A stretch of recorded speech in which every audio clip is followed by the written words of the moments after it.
You know, I've been watching a lot of YouTube videos lately, and one of the channels I subscribe to really stuck with me. I'll link his channel in the description. In his videos, he casts dice with epoxy resin, and since I've had Clemy's birthday coming up, I thought to try it out myself. Up first, I gotta say, this whole experiment was really cool. Casting resin is definitely a new hobby of mine now. The whole project took me about 6 hours of actual hands-on time, and 1 day for each die to cure. This is the very first time I'm working with epoxy resin, and it shows.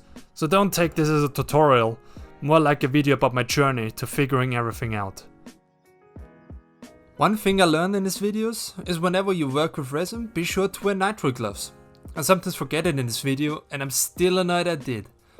Never wear latex gloves though, because they chemically react with the resin.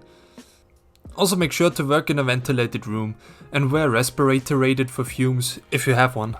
Now that we've got the boring stuff out of the way, I started by rolling some paper to make a stand for my dice. We are going to make a mold out of silicone and we'll need a channel to pour in the resin. The silicone I'm using is actually supposed to be for dental purposes.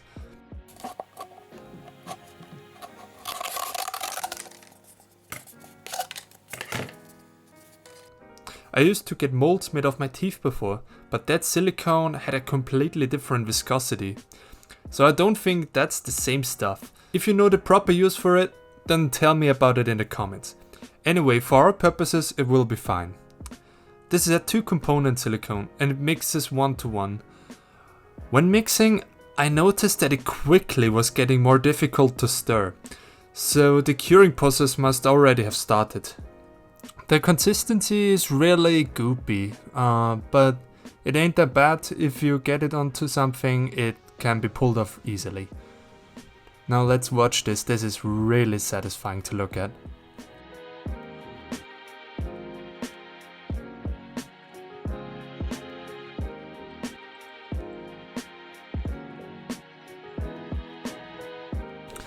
I also shook the cup a bit to get the air bubbles out. Make sure to get them all up because they can ruin the whole mold. Now we wait.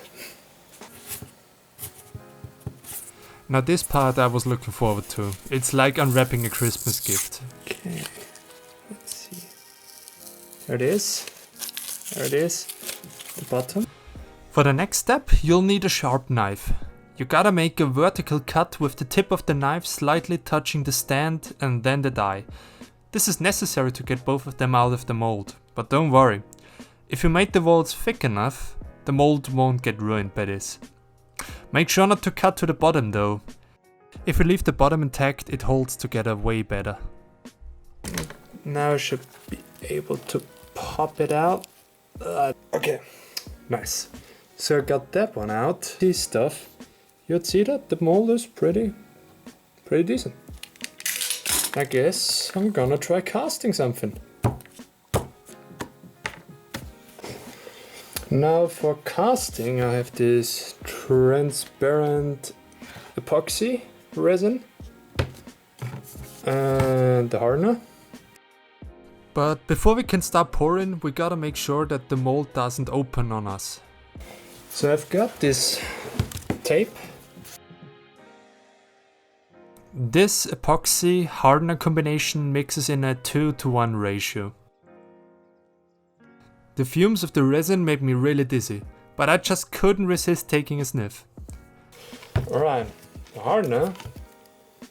Oh, it smells horrible. Now that I sacrificed my health to find out it smells terrible, you don't have to anymore.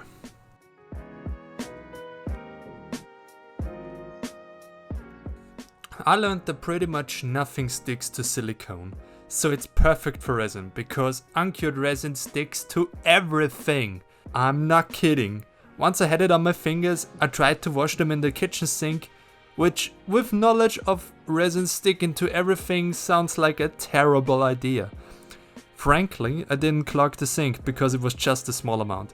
Apparently you can clean surfaces with isopropyl alcohol, but surely not your fingers. I got them clean eventually, but not without using a stupid amount of kitchen towels.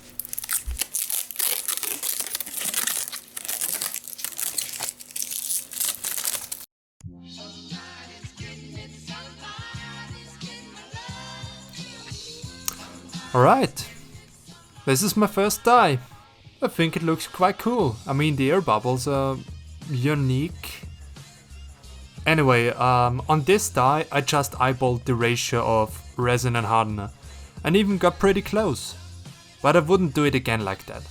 Getting the right ratio is imperative for achieving a fully cured piece.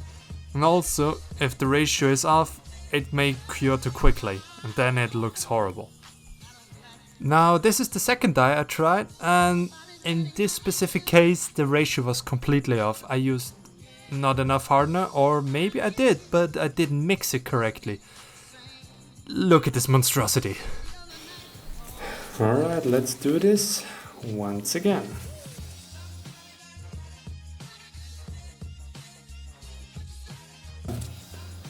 Then I'm done for this one again.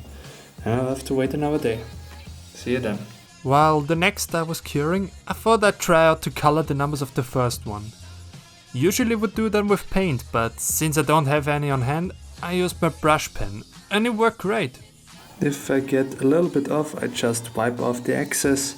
Maybe I'll buy some proper paint soon, but now this ink should suffice. I'm gonna continue with this until I have all the numbers. Then I think I'm finished. Came out pretty well. Didn't expect it. And it rolls.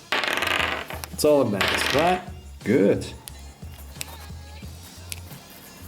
Yeah, that's exactly what I wanted. It's just these few little bubbles, but even though that wasn't even a full day of hardening. For the next one, I mixed in some normal blue ink, and some of it mixed well, and the rest sank to the bottom. I wouldn't actually mind the looks of the blue corner, but because of the ink the resin didn't cure properly. So that corner wasn't that beautiful, but hey, I'm doing this to learn, so that's fine by me. And then I also made one completely full with ink. This one turned out quite interesting. But then I started the painstaking procedure of hand sanding the little sprues off that were still left on the dice. I of course began with the lowest grit sandpaper and worked myself towards the higher ones. Low grit means that it is very rough, by the way. I started with 120 grit and eventually got to around 3000. After I recorded the video, I went to the hardware store and bought sandpaper up to 7000 grit. I think you can go even higher than that. Once I had one die ready, I used a microfiber towel and some polishing paste to, well, polish the surface I just sanded. On this die though, I sanded all of the surfaces except for the 20. I really like the look of it, especially because the edges stayed clear. It really defines the shape of the D20. This is my favorite die so far. For the dark blue die I wanted to make the numbers pop, so I used the white pen, which didn't work quite so well. When the paint dried, it almost felt like chalk. And for my final die I mixed in some red food coloring, which resulted in a great looking orange.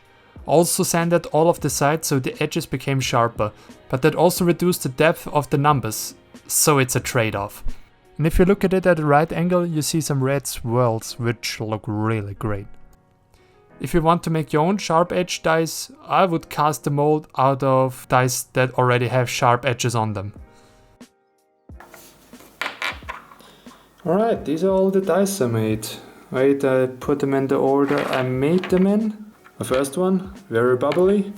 Second one became really cool with the opaque surfaces and the clean 20. This one is actually my least favorite one. I think it's quite okay, but yeah, that's the broken corner there is really annoying. It has a few bubbles. All in all, it's not a bad die, just my least favorite. This one, I really like the color, really like how it the light plays inside there when you put it against the light, but the inking, the white numbers, they just look horrible. but still quite okay. I would still use it. And this one, yeah, this is totally my favorite one. I put the most time in it, and it's really cool since all the surfaces are flat, the corners are quite pointy, and the edges are also quite sharp. And inside, I already said it, but inside the swirls, they're really cool. Yeah, this is definitely my favorite. And I hope Clemmy will enjoy them. I mean, it's for his birthday, so happy birthday, Clemmy. Alright, that's the video. See ya.